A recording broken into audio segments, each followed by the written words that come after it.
রাধানগর গ্রামে এক অসহায় ব্রাহ্মণ ফ্যামিলির মহিলার বিছানাতে ছিল চন্দ্রবড়া, এবং সে সারা রাত ঘুমিয়েছে, বুঝতে পারেনি। বিছানার যে চাদরের মধ্যেই জড়িয়েছিল চন্দ্রবড়া। আমাকে সকালেই ফোন করে, কিন্তু যেহেতু দুজনকে কুকুরে কামড়িয়েছিল, আমি কুকুরে ইঞ্জেকশন নিতে নিয়ে গিয়েছিলাম ওই বীরসিংহে। তাদেরকে ইঞ্জেকশন নিয়ে এসে আমি ওদের বাড়িতে গিয়ে চন্দ্রবড়াটা উদ্ধার করেছি বিছানা থেকে। হ্যাঁ, সাপটা বিছানাতেই ছিল। বিছানা থেকেই উদ্ধার করেছি। সাপটি খুবই বড়, প্রায় 4 ফুট এবং প্রায় 4 কেজি ওজন। আমি মানুষকে সচেতনতা বার্তা দিয়েছি ঘাটাল থানার রাধানগর গ্রামের ব্রাহ্মণ পাড়ায়।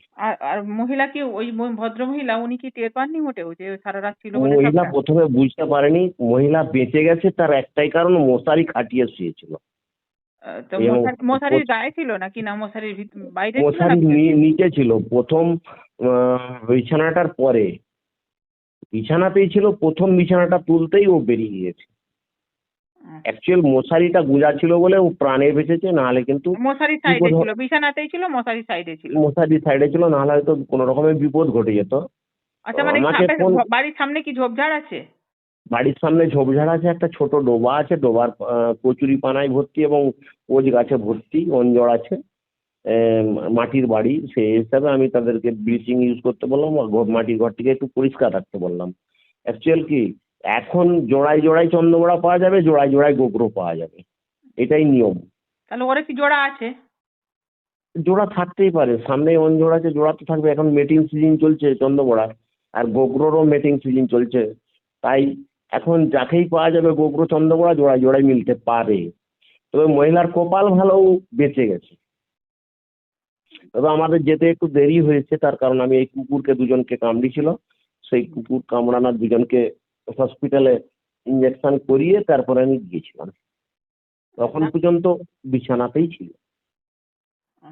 অ্যাকচুয়াল সাপ যেখানে থাকবে সহজে যাবে না তো। সাপটা মানে কেন বিছানাতে এলো? কারণ বিছানাতে তো আমরা কালার দিই। অ্যাকচুয়াল বাড়িটা অঞ্জর, প্রথম কথা।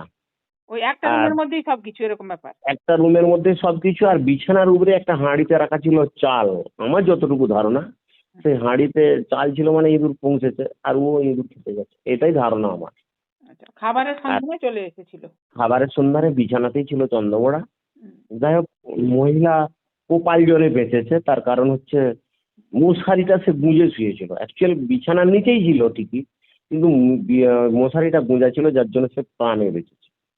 সাধারণত চন্দ্রবড়া দেখা যায় না বিছানায়, ওই কালার দেখা যায় না। কিছুদিন আগে আমরা একটা সীতাশুল গ্রামে ধরেছিলাম বিছানার মধ্যে, সীতাশুল গ্রামে। এইটারই আবার পুনরাবৃত্তি হলো রাধানগর গ্রামে। নামটা বলবেন? আমার নাম Malay Ghosh, wild life rescuer. আমার নাম অপর্ণা চক্রবর্তী। আমার বাড়ি রাধানগর বাঙালিতলা, ঘাটাল থানা, জেলা পশ্চিম মেদিনীপুর। আমার বাড়িতে বিছানার তলায় চন্দ্রবড়া সাপ ঢুকেছিল। আমি বন দপ্তরকে খবর দিয়ে আমি তিনি তাড়াতাড়ি করে খাওয়া দাওয়া করে এসেছেন, এসে আর সাপটিকে ধরেছেন। আমি খুব ভয়ে আতঙ্কিত ছিলাম। নমস্কার, আমি সংহিতা শিরোমণি। ঘাটাল মহকুমার সমস্ত খবর সঙ্গে সঙ্গে পেতে স্থানীয় সংবাদের ইউটিউব চ্যানেলটি সাবস্ক্রাইব করুন এবং তার সঙ্গে ফেসবুক পেজটিও লাইক করুন।